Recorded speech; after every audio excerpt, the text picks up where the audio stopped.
আসসালামু আলাইকুম। আমাদের তথ্যভিত্তিক চ্যানেলে আপনাকে স্বাগতম। আজ আমরা আপনাদের ডাঁটা বা ডাঁটা শাকের বিবরণ, বৈশিষ্ট্য, উপকারিতা এবং চাষাবাদ সম্পর্কে জানাবো। ডাঁটা বা ডাঁটা শাক বাংলাদেশ, ভারত ও দক্ষিণ এশিয়ার একটি অত্যন্ত জনপ্রিয়, পুষ্টিকর এবং সহজলভ্য শাক। এর বৈজ্ঞানিক নাম অ্যামারান্থাস এসপিপি এবং ইংরেজিতে একে অ্যামারান্থ গ্রিনস বা স্টেম অ্যামারান্থ বা অ্যামারান্থ লিভস বলা হয়। এটি পুষ্টিগুণে ভরপুর এবং সহজে চাষযোগ্য একটি সবজি। ডাঁটা বা ডাঁটা শাক মূলত সারা বছরই চাষ করা যায়, তবে গ্রীষ্ম ও বর্ষাকালে এটি বেশি ভালো হয়। ফাল্গুন থেকে বৈশাখ, ইংরেজি মাস ফেব্রুয়ারি থেকে মে হল বীজ বোনার সবচেয়ে উপযুক্ত সময়। তবে সঠিক জাত নির্বাচন করলে শীতকালেও ডাঁটা শাক চাষ করা সম্ভব।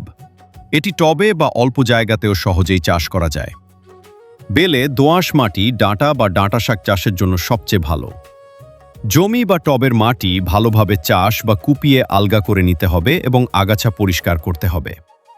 ভালো ফলনের জন্য জমি ভালোভাবে চাষ করে মাটি তৈরির পর বীজ ছিটিয়ে বা সারিতে বোনা যায়। বীজ খুব ছোট হওয়ায় মাটির সাথে মিশিয়ে ছিটিয়ে দিলে ভালো হয়। নিয়মিত পানি ও আগাছা পরিষ্কার রাখা খুবই গুরুত্বপূর্ণ। ডাঁটা শাক ভালো রাখতে প্রয়োজনে জৈব কীটনাশক ব্যবহার করা উচিত। পোকামাকড় দেখা দিলে নিম তেল বা জৈব ঔষধ ব্যবহার করলে ফসল নিরাপদ থাকে। জমি তৈরির সময় জৈব বা গোবর সার শতক প্রতি 40 কেজি ব্যবহার করা ভালো। এছাড়া টিএসপি, ইউরিয়া এবং এমওপি সার ব্যবহার করা যেতে পারে। মাটি শুকিয়ে গেলে হালকা সেচ দিতে হবে। চারা ঘন হলে তুলে ফেলতে হবে, যা শাক হিসেবে খাওয়া যায়। বীজ বোনার সাধারণত 20 থেকে 30 দিনের মধ্যে বড় হয়ে যায়। এই সময়ের মধ্যে গাছ দ্রুত বৃদ্ধি পায় এবং খাওয়ার উপযোগী হয়। জাপ ভেদে শতক প্রতি প্রায় 150 থেকে 160 কেজি পর্যন্ত ফলন পাওয়া যায়। ডাঁটা শাক বপনের প্রায় 25 থেকে 30 দিন পর সংগ্রহ করা যায়। নিয়মিত সংগ্রহ করলে নতুন করে গাছ বেড়ে ওঠে।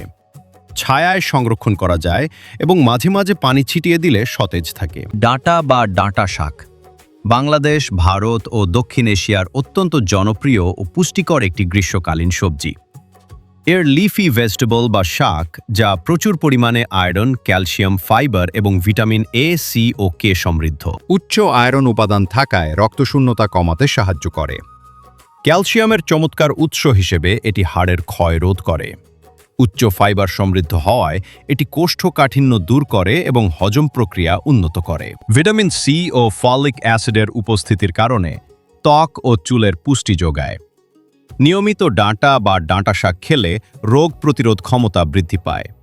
এটি ডায়াবেটিস ও কিডনি রোগীদের জন্য উপকারী, যা সঠিক নিয়মে রান্না করলে উপকারে আসে। আমাদের ভিডিওটি যদি আপনাদের ভালো লেগে থাকে তাহলে অবশ্যই লাইক, শেয়ার ও চ্যানেলটি সাবস্ক্রাইব করবেন। ধন্যবাদ।